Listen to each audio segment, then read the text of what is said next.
ఎమ్మెల్యేల పైన సుప్రీంకోర్టులో ఈరోజు మళ్ళీ విచారణ జరగబోతోంది. ఇప్పటికే 5 ఎమ్మెల్యేల పైన స్పీకర్ ఒక నిర్ణయానికి వచ్చారు.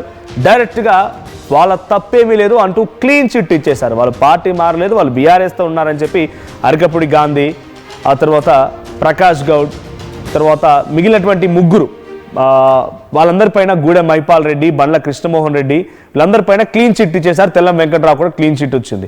సో తెల్లం వెంకట్రావు బయటపడ్డాడు ఈ విషయంపై నుంచి. అరకపూడి గాంధీ బయటపడిపోయాడు, బండ్ల కృష్ణమోహన్ రెడ్డి బయటపడిపోయాడు, గూడెం మైపాల్ రెడ్డి బయటపడ్డాడు. సో వీటన్నిటితో పాటుగా ప్రకాష్ గౌడ్ కూడా బయటపడిపోయాడు. ఎక్కడ వీళ్ళకి ఎటువంటి అవకాశం లేదు, ఇబ్బంది పడే సిచ్యువేషన్ లేదు. స్పీకర్ మాత్రం దట్స్ క్లియర్, వాళ్ళు ఎక్కడ కూడా కాంగ్రెస్లో చేరినట్టుగా ఆధారాలు లేవు అని కొట్టిపారేశారు. అయితే మరో 5 జంపింగ్ ఎమ్మెల్యేలు పోచారం శ్రీనివాసరెడ్డి, సంజయ్, కాలయాదయ్య, కడియం శ్రీహరి అండ్ దానం నాగేందర్, ఈ 5 పైన డిసిషన్ తీసుకోవాల్సి ఉంది. సో 5 పైన డిసిషన్ తీసుకోవాల్సిన సమయంలో ఇవాళ 3 ఎమ్మెల్యేలకి మరోసారి విచారణ. అంటే దానం నాగేందర్, కడియం శ్రీహరి ఈ ఇద్దరు మినహా మిగిలినటువంటి 3 పోచారం శ్రీనివాసరెడ్డి, కాలయాదయ్య అండ్ సంజయ్, ఈ ముగ్గురు పైన ఈరోజు స్పీకర్ మళ్ళీ విచారణ చేపట్టి తుది నిర్ణయానికి వచ్చే అవకాశం ఉంది. దాదాపుగా 5 ఎమ్మెల్యేలకి ఎటువంటి తీర్పు అయితే వచ్చిందో స్పీకర్ ఈరోజు ఈ 3 ఎమ్మెల్యేలకు కూడా అదే రకమైన నిర్ణయం ఇచ్చే అవకాశం ఉంది. కానీ ఈ రోజు సుప్రీంకోర్టు ఇచ్చిన గడువు పూర్తవుతోంది, మళ్ళీ సుప్రీంకోర్టులో విచారణ కూడా ఉంది. కాబట్టి ఈ రోజున కడియం శ్రీహరి, దానం నాగేందర్ పైన కూడా ఏదో ఒక డిసిషన్ తీసుకోవాల్సిందే. కానీ స్పీకర్ తీసుకునేలా కనిపించడం లేదు. వాళ్ళు కూడా కొంత సమయం కావాలని కోరినట్టు తెలుస్తోంది. సో దానం నాగేందర్ విషయంలో కొంత సైలెంట్గా ఉన్నా, కడియం శ్రీహరి మాత్రం నేను బీఆర్ఎస్ పార్టీలోనే ఉన్నాను అని చెప్పి ఒకటేదో లెటర్ కూడా బయటకు విడుదల చేశారు ఆయన.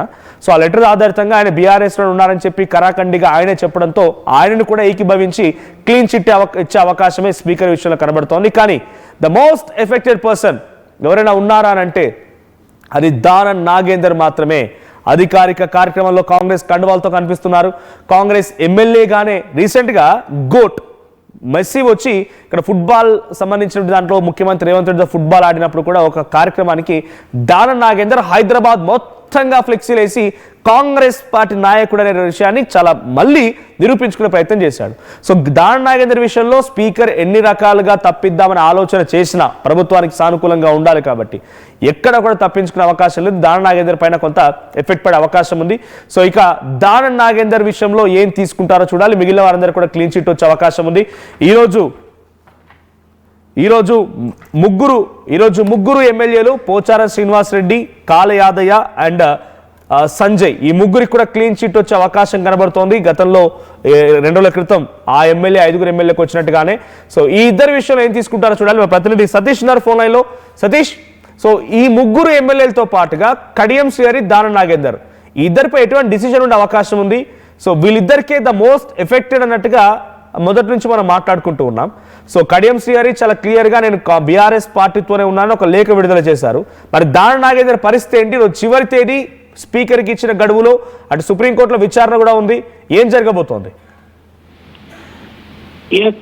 మనోజ్, ఇటు పార్టీ ఫిరాయింపుల విషయంలో మరి ఇప్పటికే ఒక ఉత్కంఠ అయితే కొనసాగుతుందని చెప్పుకోవచ్చు. ఎందుకంటే ఇప్పటికే 5 ఎమ్మెల్యేలకు కూడా క్లీన్ చిట్ ఇచ్చారు. మరో 5 ఎమ్మెల్యేలపై మరి ఏ నిర్ణయం తీసుకుంటారపై కూడా ప్రధానంగా ఇటు 2 పార్టీలు, ఇటు బీఆర్ఎస్, కాంగ్రెస్ లో ప్రధానంగా చర్చ జరుగుతుంది. అయితే ఒక 3 ఎమ్మెల్యేలు అయితే ఎవరైతే ఉన్నారో ఇటు పోచారం శ్రీనివాసరెడ్డి, కాలయాదయ్య, సంజయ్లపై మరి ఏ నిర్ణయం తీసుకుంటారని కూడా కొంతవరకు సర్వత్ర ఉత్కంఠ అయితే నెలకొని చెప్పుకోవచ్చు. అయితే వీళ్ళు గతంలో విచారణకు కూడా హాజరయ్యారు. విచారణకు హాజరైనప్పుడు తాము బీఆర్ఎస్ పార్టీలో ఉన్నామని కూడా చెప్పారు. మరి ఈ విషయంపై కూడా మరి బీఆర్ఎస్ ఎవరైతే పిటిషనర్స్ ఉన్నారో వాళ్ళ ఆరోపణలు కూడా చేశారు. ఎందుకంటే సీఎం రేవంత్ రెడ్డితో ఇటు జూబ్లీహిల్స్ నివాసంలో కూడా కొన్ని ఫోటోస్ కూడా రిలీజ్ చేశారు, కొన్ని వీడియోస్ కూడా చేశారు.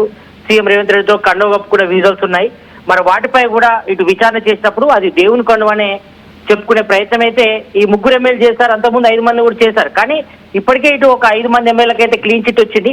మరి ఈ 3పై ఏ నిర్ణయం తీసుకుంటారని కూడా కొంతవరకు చర్చ జరిగినప్పటికీ మరి ఇక్కడ మాత్రం మరి ఏదైతే 5 ఎమ్మెల్యేలపై నిర్ణయం తీసుకున్నారో అదే నిర్ణయం రిపీట్ అయ్యే అవకాశం ఉంది. మరి ఈ రోజు చూడాలి మరి స్పీకర్ ఈ 3పై ఏ నిర్ణయం తీసుకుంటారో. మరి ఇప్పటికే వీళ్ళకి సంబంధించి కొంతవరకు విచారణ పూర్తయింది. ఈ రోజు మరోమారు విచారణ అయితే చేపడతారు. మరి ఇందులో ఇటు బీఆర్ఎస్ సంబంధించిన పిటిషనర్లు కూడా పాల్గొని వాళ్ళ యొక్క వాదనలు కూడా వినిపిస్తారు. మరి స్పీకర్ కూడా మరి ఇటు కాంగ్రెస్ సంబంధించిన నేతల వాదనలు కూడా వింటారు. విన్న తర్వాత ఈ రోజు సాయంత్రానికి ఒక నిర్ణయం తీసుకునే అవకాశం ఉంది. అంటే ఇక సుప్రీంకోర్టు మరోవైపు ఇటు- ఇచ్చినటువంటి నిర్ణయం మేరకి ఈ రోజు గడువు ముగుస్తోంది. స్పీకర్ కి 4 వారాల గడువు ఇచ్చారు. ఈ రోజు మళ్ళీ సుప్రీంకోర్టులో విచారణ కూడా జరుగుతున్నట్టుగా తెలుస్తోంది. సో సుప్రీంకోర్టు గడువు ముగియక మునిపే డిసిషన్ తీసుకునే అవకాశం కనబడుతోందా ఈ ముగ్గురు విషయంలో? ఈ ముగ్గురు విషయాలు తీసుకున్నారు. మరి మరో ఇద్దరు కడియం శ్రీహరి, దాన నాగేందర్ విషయంలో ఏం చేయబోతున్నారు? ఎస్, ఈ విషయంపై కూడా ఇంకా విచారణ అయితే కొనసాగుతుంది. ఈ ముగ్గురు విషయంపై ఇటు కాళ యాదయ్య గాని, అదే విధంగా పోచారం శ్రీనివాసరెడ్డి, సంజయ్ పై కూడా. అయితే ఇటు సుప్రీంకోర్టులో ఈ రోజు విచారణ ఉన్న నేపథ్యంలో కొంతవరకు గడువు కోరే అవకాశం అయితే లేకపోలేదు. ఎందుకంటే ఇప్పటికే ఇటు సుప్రీంకోర్టు ఇటు స్పీకర్ పై కూడా ఆగ్రహం వ్యక్తం చేసింది. 4 వారాల లోపు తన నిర్ణయం కూడా చెప్పాల్సి ఉంటుంది. ఒకవేళ నిర్ణయం మీద తీసుకోకపోతే మాత్రం ఈసారి నూతన సంవత్సర వేడుకలు జైల్లో జరుపుకోవాల్సి ఉంటుందంటూ కూడా ఇటు సుప్రీంకోర్టు పలు సంచలన వ్యాఖ్యలు కూడా చేసింది. కాబట్టి ఈ నిర్ణయంతోనే మరి ఇటు స్పీకర్ కూడా ఈ డిసిజన్ తీసుకున్నారు. మొన్న మనం చూసాం. కాబట్టి ఇంకా ముగ్గురుపై ఏ నిర్ణయం తీసుకుంటారు మీరు అంటే అన్నట్టుగా సతీష్ గతంలో కూడా కోర్టుకు సంబంధించి డిసిషన్ వచ్చిన తరుణంలో హైకోర్టు కానీ సుప్రీంకోర్టు అయితే డైరెక్ట్ గా జడ్జెస్ మెన్షన్ చేసింది, ఈసారి కనుక నిర్ణయం తీసుకోకపోతే కొత్త సంవత్సరం వేడుకలు జైల్లో గడపాల్సి ఉంటుందనే విషయం మాటని స్పీకర్ని ఉద్దేశిస్తూ మాట్లాడుకొచ్చారు. సో ఇవ్వాల్సినంత సమయం ఇచ్చారు. 4 వారాలు, 3 నెలలు, నెల రోజులు, ఇలా ప్రతిసారి కూడా సమయం ఇస్తూనే వచ్చారు. ఇప్పుడు మళ్ళీ సమయం కోరితే సుప్రీంకోర్టు యాక్సెప్ట్ చేయొచ్చు అంటారా?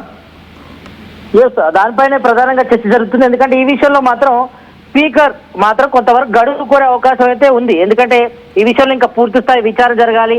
ఇంకా ఇద్దరిపై డిసిజన్ తీసుకోవాలి. ఇక్కడ దాన నాగేందర్ కానీ ఇటు కడియం శ్రీహరి పై కూడా ఇంకా డిలే అవుతుంది విచారణ కూడా. కాబట్టి వీళ్ళ విషయంలో మాత్రం కొంతవరకు గడువు కోరే అవకాశం ఉంటుంది. మరి మిగతా ముగ్గురు విషయంలో మాత్రం ఈ రోజు మధ్యాహ్నం కానీ ఒక నిర్ణయం తీసుకునే అవకాశం అయితే కనిపిస్తుంది. మరి ఇప్పటికే ఇటు దాన నాగేందర్ విషయానికి వస్తే మాత్రం ఆయనపై అనర్హత వేటు పడుతుందని కూడా ప్రధానంగా ఇటు బీఆర్ఎస్ కాంగ్రెస్ వర్గాలు అయితే కొంతవరకు చర్చ జరుగుతుంది. ఎందుకంటే ఇక్కడ మేజర్ గా దాన నాగేందర్ విషయంలో ఆయనే కాంగ్రెస్ బీఫామ్ పై ఇటు సికింద్రాబాద్ ఎమ్మెల్యేగా పోటీ చేసి ఓడిపోయారు. కాబట్టి మరి ఆయనపై అర్హత వేటు పడుతుందనే ఊహాగానాలు అయితే జరుగుతున్నాయి. మరి ఇంకెక్కడైనా డెఫినెట్ గా అంటే వీళ్ళకి 5గురికి వచ్చినట్టుగా ఈ ముగ్గురికి వచ్చే అవకాశం ఉంది. కడియం శ్రీహరి కూడా ఆయన వివరణ ఇచ్చే క్రమంలో బీఆర్ఎస్ పార్టీలోనున్నా అని చెప్పి ఒక లెటర్ విడుదల చేశారు. సో ఒక ఎక్స్ట్రీమ్ సిచ్యువేషన్ వస్తే నిజంగానే కడియం శ్రీహరి కూడా ఈ అనర్హత నుంచి బయటపడే అవకాశం ఉంది యాజ్ స్పీకర్ డెసిషన్ ప్రకారంగా.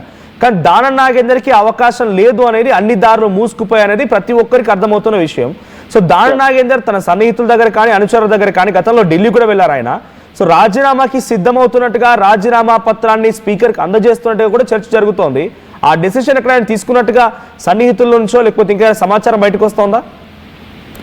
ఈ విషయంపై కూడా మన ఆర్టీవీ మొన్న కలిసి అడిగినప్పుడు కూడా మరి స్పీకర్ ఏ నిర్ణయం తీసుకున్నా కూడా తను కట్టుబడి ఉంటానని కూడా ఇప్పటికే దాన నాగేందర్ చెప్పడం జరిగింది. ఈ మధ్యకాలంలో మనం కలిసినప్పుడు కూడా మరి ఈ విషయంలో ఇటు సీఎం రేవంత్ రెడ్డితో పాటు హైకమాండ్ కూడా దాన నాగేందర్ కలిసిన తర్వాత మరి తను రాజీనామా చేయడానికి సిద్ధంగా ఉన్నట్టు కూడా హైకమాండ్ కూడా చెప్పినట్టుగా తెలుస్తోంది. కానీ స్పీకర్ నిర్ణయం తర్వాతనే తన నిర్ణయాన్ని చెప్తానని కూడా ఇప్పటికే పలుమార్లు దాన నాగేందర్ చెప్పడం జరిగింది. కాబట్టి మరి ఈ విషయంలో మాత్రం కొంతవరకు అయితే దాన నాగేందర్ తర్జన భర్జన అవుతున్నారు. మరి ఈ విషయంలో మాత్రం తప్పకుండా ఇటు ఎమ్మెల్యే దాన నాగేందర్ పై వేటు పడే అవకాశాలు ఎక్కువ ఉన్నాయి. ఎందుకంటే ఆయన కాంగ్రెస్ బీఫామ్ పై మరి సికింద్రాబాద్ ఎంపీగా పోటీ చేసి ఓడిపోయారు. కాబట్టి ఈ విషయంలో మాత్రం అది పరిలో తీసుకుంటారు.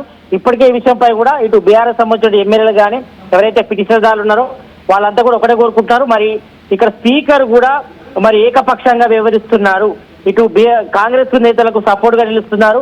మరి రాజ్యాంగానికి తూట్లు పొడుతున్నారు. మరి రాజ్యాంగ విలువలు పాటించట్లేదు. ఇటు సీఎం రేవంత్ రెడ్డి డైరెక్షన్ లోనే ఈ నిర్ణయం తీసుకున్నారు. కూడా మొన్న స్పీకర్ నిర్ణయంపై కూడా ఇటు బీఆర్ఎస్ సంబంధించిన నేతలంతా కూడా ఆగ్రహం వ్యక్తం చేశారు. మనం చూసాం. ఈ విషయంపై కూడా మళ్ళీ వాళ్ళు సుప్రీంకోర్టులో రివ్యూ పిటిషన్ దాఖలు చేసే అవకాశం ఉంది. మరి స్పీకర్ నిర్ణయం కూడా ఏకపక్షంగా ఉంది. తాము అన్ని ఆధారాలు చూపించాము, వాళ్ళు పార్టీ మారినట్టు కూడా తమ దగ్గర ఎవిడెన్స్ ఉంది, తమ దగ్గర విజువల్స్ ఉన్నాయి, అన్ని ఉన్నప్పటికీ కూడా మరి స్పీకర్ మాత్రం మరి 5 మంది ఎమ్మెల్యేలకు క్లీన్ చిట్ ఇవ్వడం, మరి వాళ్ళు ఎక్కడ కూడా పార్టీ మారినట్టు ఆధారాలు లేవు. మరి ఇక్కడ బీఆర్ఎస్ చేసిన ఆరోపణలు కూడా మరి స్పీకర్ కూడా తోసిపుచ్చడం పట్ల ఇప్పటికే బీఆర్ఎస్ సంబంధించిన పిటిషనర్దారులు ఎమ్మెల్యే అయితే ఆగ్రహం వ్యక్తం చేస్తున్నారు. ఈ విషయంపై కూడా మళ్ళీ సుప్రీంకోర్టులో రివ్యూకు వెళ్లే అవకాశం ఉంది. మరి వాళ్ళు కూడా అక్కడ ఫైట్ చేస్తామని చెప్తున్నారు. మరి ఈ విషయంలో రాజ్యాంగబద్ధంగా తాము వెళ్తాము, మరి సుప్రీంకోర్టులో తమకు అవకాశం ఉంది కాబట్టి మరి అక్కడ కూడా మరి 5 మంది ఎమ్మెల్యేలపై కూడా తాము ఫైట్ చేస్తూ ఉంటున్నారు. ఇక మిగతా 3 మంది ఎమ్మెల్యేలు ఎవరైతే ఉన్నారో ఇటు పోచారం శ్రీనివాసరెడ్డి, కాళ యాదయ్య, సంజయ్లపై కూడా మరి ఈ రోజు నిర్ణయం తీసుకునే అవకాశం ఉంది. మరి వాళ్ళు కూడా మొదటి నుంచి కూడా చెప్తున్నారు తమ బీఆర్ఎస్ పార్టీలో ఉన్నామని, వాళ్ళతోనే కొనసాగుతున్నాం. మరి ఎక్కడ కూడా పార్టీ మారలేదు, ఓన్లీ కాన్స్టిట్యున్సీ డెవలప్మెంట్ లో భాగంగానే సీఎం రేవంత్ రెడ్డిని కలిసాము. మరి అది కూడా దేవుని కండ కప్పుకున్నామని మరి కవర్ చేసే ప్రయత్నం చేశారు. మరి ఈ విషయంపై కూడా మరి స్పీకర్ కూడా కొంతవరకు యాక్సెప్ట్ చేశారు వాళ్ళు చెప్పిన నిర్ణయం పట్ల కూడా. మరి ఈ విషయంలో మాత్రం మిగతా ముగ్గురికి కూడా కొంతవరకు వెసులుబాటు జరిగే అవకాశం ఉంది, క్లీన్ చిట్ అవకాశం ఉంది. మరి ఇక్కడ ఎమ్మెల్యే కడియం శ్రీహరి కానీ అదేవిధంగా దాన నాగేంద్ర విషయంలో మాత్రం కొంతవరకు సమయం తీసుకొని వీళ్ళపై విచారణ చేపట్టిన తర్వాత మరి స్పీకర్ తన నిర్ణయం చెప్పాల్సి ఉంటుంది. మరి ఇక్కడ ఇప్పటికే మనం చూస్తాం, నిన్న ఇటు స్టేషన్ గణపూర్ ఎమ్మెల్యే కడియం శ్రీహరి కూడా కొంతవరకు మాట మార్చారు. తను బీఆర్ఎస్ పార్టీలో ఉన్నాను, మరి తను ఏ పార్టీలో చేరాలని కూడా చెప్పే ప్రయత్నం చేశారు. మరి గతంలో మాత్రం మరి స్పీకర్ ఏ నిర్ణయం తీసుకుంటే ఆ నిర్ణయానికి కట్టుబడి ఉన్నానని కూడా చెప్పారు. మరి ఈ విషయంలో మాత్రం కొంతవరకు ఎమ్మెల్యే కడియం శ్రీహరి మాత్రం మాట మార్చారు. మరి ఈ విషయంలో ఆయన మళ్ళీ బ్యాక్ వచ్చారు. మరి ఒక ఎమ్మెల్యే దానాయేంద్ర మాత్రం ఈ విషయంలో మాత్రం మరి స్పీకర్ నిర్ణయం తర్వాతనే తన నిర్ణయం చెప్తారు. మరి ఈ విషయంలో స్పీకర్ ఏ నిర్ణయం తీసుకున్నా దానికి కట్టుబడి ఉంటారని కూడా దానాయేంద్ర చెప్పారు. కాబట్టి మరి దానాయేంద్ర మధ్య మాత్రం కొంతవరకు ప్రమాదం అయితే పోవచ్చుందని చెప్పుకోవచ్చు. Manoj. Right, thank you Satish. So మొత్తంగా ఈ రోజు మరో ముగ్గురు ఎమ్మెల్యేలకు సంబంధించి విచారణ జరగబోతోంది. పోచారం శ్రీనివాసరెడ్డి, కాళ యాదయ్య అండ్ సంజయ్. మొన్న 5 ఎమ్మెల్యేలకు క్లీన్ చిట్ వచ్చింది. సో వాళ్ళు కండువాలు మార్చిన దాన్ని కూడా ఏంటి ఈ కండువాలు అని అడిగినప్పుడు ప్రత్యర్థులు డెఫినెట్గా క్వశ్చన్ చేస్తారు. అసెంబ్లీలో ఏదైతే విచారణ జరిగిందో ఈ విచారణ స్పీకర్ నేతృత్వంలో విచారణకు సంబంధించి ప్రత్యర్థులు అనే దానికి వాళ్ళు దేవుడు కండువా అని చెప్పారంట. అది దేవుడు కండువా మర్యాదపూర్వకంగా వెళ్ళినప్పుడు ముఖ్యమంత్రి గారు మెళ్ళో వేశారు. నియోజకవర్గ అభివృద్ధి కోసం నిధులు కేటాయించమని మాత్రం వెళ్ళాం కానీ మేము పార్టీ మారలేదు. దీంతో పాటుగా అసెంబ్లీ రికార్డ్స్లో కూడా చూడండి మేము బీఆర్ఎస్లోనే ఉన్నామని చెప్పి ఉంటుందని చెప్పి టెక్నికల్గా బీఆర్ఎస్ పార్టీతో ఉండడంతో ఈ 5 కూడా క్లీన్ చిట్ వచ్చేసింది. వాళ్ళపై ఎటువంటి అనర్హత లేదు. వాళ్ళ పిటిషన్లను కూడా ఎవరైతే పిటిషనర్లు ఉన్నారో పిటిషన్ల యొక్క పిటిషన్లు కొట్టివేయబడ్డాయి. సో ఈ 5 clean chit okay. So 5 clean chit okay. So ఇంకొక విషయం, అటు బీఆర్ఎస్ పార్టీకి సంబంధించినటువంటి MLA Kalvakuntla Sanjay, so Korutla MLA Sanjay కూడా మీడియా సమావేశం ఏర్పాటు చేసి ఆ ఎమ్మెల్యేని అడిగాను, మీరు అసెంబ్లీలో కూడా కూర్చున్నప్పుడు మా వైపుగా కూర్చొని బీఆర్ఎస్ పార్టీ సీట్లో కూర్చోక అటువైపు ఎందుకు కూర్చుంటున్నా అడిగితే అటువైపు వాష్రూమ్స్ దగ్గర ఉన్నాయి, టాయిలెట్స్ దగ్గర ఉన్నాయి, అందుకే అటువైపు కూర్చున్నామని చెప్పి ఒక అసంబద్ధమైనటువంటి హాస్యాస్పదమైన సమాధానం చెప్పారని కూడా ఆయన మీడియాతో మాట్లాడుతున్న సమయంలో చెప్పుకొచ్చారు. నెక్స్ట్ కంటిన్యూషన్లో ఈ రోజు మరో 3 ఎమ్మెల్యేలకు సంబంధించి పోచారం శ్రీనివాసరెడ్డి, కాళ యాదయ్య అండ్ జగిత్యాల ఎమ్మెల్యే సంజయ్, ఈ 3 విషయంలో కూడా విచారణ జరగబోతోంది. సో ఈ 3 విషయంలో కూడా దాదాపుగా మొన్న జరిగిన రిజల్ట్ సేమ్ క్లీన్ చిట్. ఏంటి, బీఆర్ఎస్ అసెంబ్లీ రికార్డ్స్లో బీఆర్ఎస్ పార్టీగానే ఉంది, వీళ్ళు కప్పుకుంది కూడా దేవుడు కండువానే, నియోజకవర్గ నిధుల కోసమే ముఖ్యమంత్రిని కలిచాం, సేమ్ ఆన్సర్తో స్పీకర్ మళ్ళీ డిసిషన్ తీసుకునే అవకాశం ఉంది. ఇక ఎఫెక్టెడ్ ఎవరికి ఉండబోతోంది, కొంత ఎఫెక్ట్ అని అంటే కడియం శ్రీహరికి ఉండబోతోంది. సో కడియం శ్రీహరి కాంగ్రెస్ పార్టీలో చేరి తన కుమార్తె వరంగల్ ఎంపీగా కంటెస్ట్ చేసినప్పుడు ఆ గుర్తుపై ఓటు వేయమని ప్రచారం చేశారు. బీఆర్ఎస్ పార్టీతో గెలుపొంది కాంగ్రెస్ పార్టీలో చేరి తన కూతురి కోసం సపోర్టివ్గా ఆయన ప్రచారం చేశారు. కాబట్టి ఆయనకు సంబంధించి వీడియోలు లేకపోతే కొన్ని ఫోటోలు కూడా చూపించే అవకాశం ఉంది. సో ప్రచారం చేశారు కాబట్టి ఆ ప్రచారానికి తగ్గట్టుగా కూడా కొన్ని ఆధారాలు చూపించడానికి అవకాశం కూడా ఉంటుంది. కానీ ఆయన మాత్రం నేను బీఆర్ఎస్ పార్టీతోనే ఉన్నానని చెప్పి వివరణ ఇచ్చే రకంగా ఒక లేఖను విడుదల చేశారు. దీంతో ఆయనకు కూడా క్లియరెన్స్ ఆయనకు కూడా పెద్దగా ఎఫెక్ట్ పడే అవకాశం లేదు, క్లియరెన్స్ ఇచ్చే అవకాశం ఉంది. కానీ ఎఫెక్ట్ ఇక్కడ ఎక్కువగా దానం నాగేంద్రే. సో దానం నాగేంద్రపై ఏ డిసిషన్ తీసుకుంటారో చూడాలి. ఈరోజు సుప్రీంకోర్టులో విచారణ కూడా ఉంది, స్పీకర్కి ఇచ్చిన గడువు కూడా పూర్తయింది.